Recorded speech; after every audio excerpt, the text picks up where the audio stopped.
Hi everyone, I want to talk about the comments and other feedback that we get on these YouTube videos because they're extremely helpful in guiding coaches in the direction that we need to help golfers with. Now, I've had a few that are talking about how lower body movement can affect upper body. Okay, I mean, I really thought about that, but generally it's not the lower body, it's the overuse of the entire body, okay? Now, when I talk about the twisties, that's from golfers who are trying to generate a ton of power from the top and they get real twisty with their upper body. They're trying to use their core, and that leads to all kinds of chaos. We know that. And then the other one is the firing of the hips, which generally most people don't do correctly, which is unfortunate, but the hips are a power source to a degree, but they're not the power source that everybody's made them out to be. I mean, talk about it all the time. The arms and the wrists and the whipping motion, you can do nothing and go like that and play pretty darn good golf.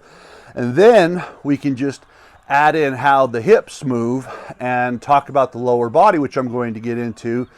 But that's not the end all be all when it comes to the swing, is the lower body. Now, the purpose of the lower body and the body as a whole is to stabilize, offset forces, and actually be a force multiplier, okay? As the club goes back, the trail hip opens up, if you're physically capable of doing that, to bring the hands and arms down into, then to deliver the golf club to the ball, okay? Now, if we have the fire the hips thought, our hands will go out and we're going to shank it, or we're going to have to stall our body out, or we're going to have to flip to hit it, or scoop. I mean, there's just all kinds of stuff that goes on with early extension, okay? And that's another thing I'm going to talk about is some of the comments. People get early release, early extension messed up, reverse weight shift, what weight shift is, transferring force. I mean, there's a lot of things that people get really into the weeds, and a bad term can actually send them on a bad path for trying to fix something that they're not meant to fix. Now, when you clear that hip, that right hip, in my case, the trail hip just moves out of the way, now you have a slight transition where you just push force forward, okay? Just a little bump. It's not this, it's just a little bump forward. And then that lead hip, if we're capable again, starts to move out of the way. That's a pivot point. It just goes backwards. That allows us to not fire that hip into the ball. It actually allows us to pivot and stay back, which is a very good thing, because now this momentum that's going this way, we push that way, this speeds that up, and that becomes that force multiplier.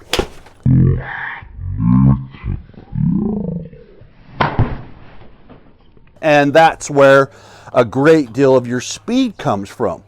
The second we move into the golf ball, we're in a ton of trouble. And again, that's early extension. The early release is this, that scooping type of motion, and casting is up here from the top where golfers do that.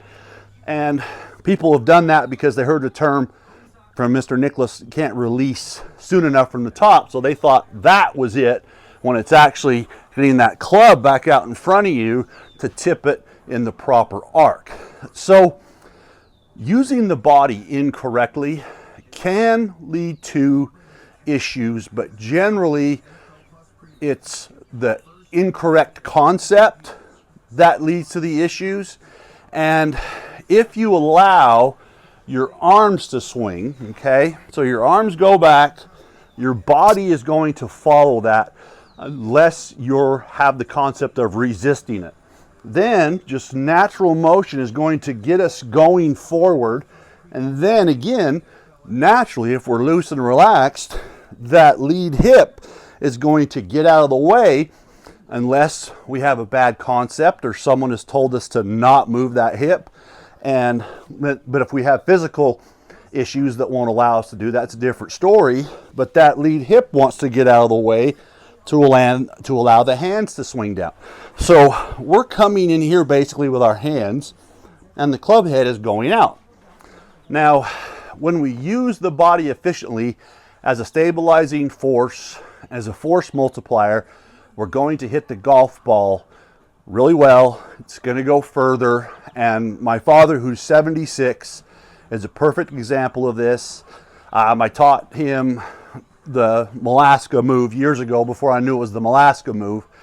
And he's the longest in his group. He's the most accurate. He's the best player. And they have players that are in their 50s, 60s, and 70s, and he's just so much longer than all the players. It's pretty incredible. And I always tease him about that and make fun of him because he's a big guy, but he just talks about how he swings soft and he has these soft arms and soft wrists and just lets the club do all the work. And just like I've told him, he doesn't move into the ball. He uses his body as a force multiplier. So this particular video is just about those comments that help guide me to teach things and correct concepts that are out there. And another one, a gentleman talked about when Mr. Malaska was teaching this particular drill, which is phenomenal, and how the lead arm is the one that makes the big difference. And I agree with him. When golfers can learn to do this and not do this, where they just get here, let the club come down and the handle pivots and the club goes up, that is a phenomenal drill, because generally for most right-handed players, this arm they do this with. They drag or they pull. They don't allow it to be a rotator, and they don't have the feeling of how the wrists and even the forearm works. And this is brilliant. And then you put both hands on there, then you got yourself a swing. And I teach that. It's one of my beginner drills where it's just you go back and you add in a little bit more body, learn how to do that. Then you go forward, lead arm, then add a little bit more body, then have them put their trail hand on there. And once they're set up, now they've got a golf swing. And it's amazing how effective that is, especially when you use ping pong balls or the soft foam golf balls, because they're not going to try to overswing and crush it. But be aware of the terms, which can be very confusing in golf. People use them incorrectly. You know, when someone's telling a golfer that they're early releasing when they actually have early extension, or vice versa, that can be very confusing, and you're trying to fix something that are completely different. And you know, keep your head down, keep your lead arm straight, try to hit down the ball, fire your hips. A lot of those old cliches are not what we're looking for. They're bad news.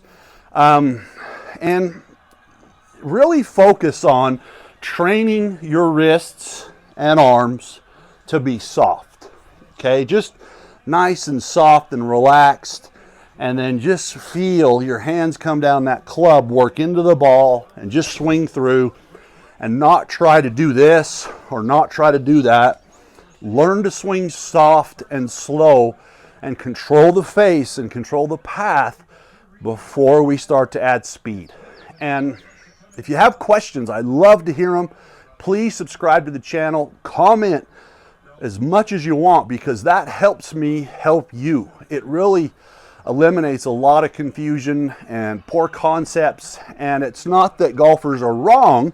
There's ways to play, and I do this to make it more efficient for you and to make it easier on your body and not go down paths that can be very difficult to come back from. So please subscribe, comment. I'd love to have you as a member of my website as well.